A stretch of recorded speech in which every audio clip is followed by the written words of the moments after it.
Good evening everyone, welcome back to my another blog. অনেক দিন হয়ে গেল বাবার বাড়িতে যাই না, মনে আছে সেই ভিডিও করে তোমাদের সাথে শেয়ার করেছিলাম, সেই আর এই আজকে তোমাদের দাদাভাই আজ বাড়িতেই ছিল, তাই তো বললাম চলো যাই একটু ঘুরে আসি, যাবো আর আসবো, খুব বেশি দেরি করব না। তাই তো দুজন মিলে আমাদের পঙ্কিরাজে করে বেরিয়ে পড়লাম বাবার বাড়ির উদ্দেশ্যে। যাওয়ার পথে একটু কৈখালি বাজার থেকে মিষ্টি নিয়েছিলাম, আমার বাবা খুব পছন্দ করে কৈখালি বাজারে সাহেব কাকুর দোকানে দই মিষ্টি, তাই একটু একটু নিয়েছিলাম। অল্প কিছু সময়ের মধ্যেই চলে আসলাম আমাদের এই বাড়িতে। আর আসতে দেখি মা রাস্তার পাশে বসে সবার সাথে গল্প করছে। ওখানে ছিল একটা ঠাকুমা, কাকি, অনেকেই ছিল।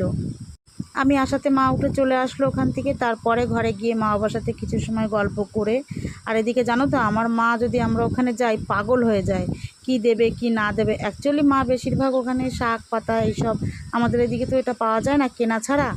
তাই তো আমরা গেলে আমার মা বাড়ির চারপাশ খোঁজা শুরু করে দেয় কোন গাছে কি হয়েছে।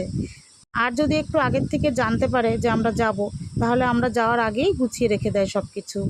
আজকে আর বেশি সময় দিইনি, তাই তো গাছের থেকে কটা পেয়ারা আর দুটো পেঁপে এই সবই দিয়ে দিল।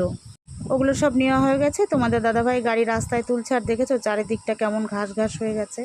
মা বাবাকে টাটা বলে বেরিয়ে পড়লাম আমরা বাড়ির দিকে। আর এদিকে বগুলায় ঢুকে আমাদেরও একটু কাজ ছিল, কারণ একটু বাজার করতে হবে, তাই তো ঢুকে পড়লাম মোড় সুপার মার্কেটে। মোড়ে ঢুকে আজকে দেখি মোটামুটি ফাঁকাই আছে, খুব একটা লোকজন নেই। তাহলে চলো এবার বাজারটা সেরে নেওয়া যাক। দুজনে মিলে চারিদিকটা ঘুরে ঘুরে সংসারে যা লাগবে টুকিটাকি সবই নিয়ে নিলাম। আর এই দেখো, এইটা তো তোমার দাদাভাই একদম মিস করে না, এখানে আসলেই পপকর্ন চাই। আমাদের বাজার করা কমপ্লিট, এখন শুধু কাউন্টারে গিয়ে হিসাব করার পালা। আর এই যে বিল করার আগে তোমার দাদাভাই এদিকটা একটু ঘুরে ঘুরে দেখছিল। অ্যাকচুয়ালি এই দিকটায় না বেশিরভাগ বাই ওয়ান গেট ওয়ান থাকে, জানো তো। এগুলো খুব তাড়াতাড়ি ডেট এক্সপায়ার হয়ে যাবে, সেইগুলো এদিকে বাই ওয়ান গেট ওয়ান দিয়ে দেয়। আমাদের বিল করা একদম কমপ্লিট। এখান থেকে বেরিয়ে চলে গেছিলাম একটু মাংসর দোকানে। মাংসর দোকান থেকে মাংস নিয়ে তারপরে ছিল পাশে একটা সবজির দোকান, সেখানে চলে গেছিলাম। এই সবজির দোকানটা এসে দেখি এই দাদাটা এই দোকানে নেই। তারপরে পাশে একটা দোকান ছিল, সেই দোকানে খুব একটা সবজি ছিল না, কিন্তু কি করব, ওই দাদাটা নেই, তাই তো এখান থেকে নিতে হবে।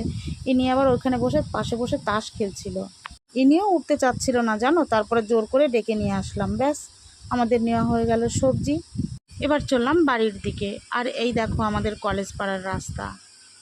এই পাশের রাস্তাটা দিয়ে তবু আসা যাওয়া করা যায়, কিন্তু কলেজের যে মেন রোডটা সেটা দিয়ে আর আসা যায় না। তো আমরা বাড়ি চলে এসেছি। আজকের ভিডিওটা এখানেই শেষ করছি, দেখা হবে নেক্সট ভিডিওতে। ও হ্যাঁ, তোমরা কিন্তু লাইক কমেন্ট করতে ভুলো না।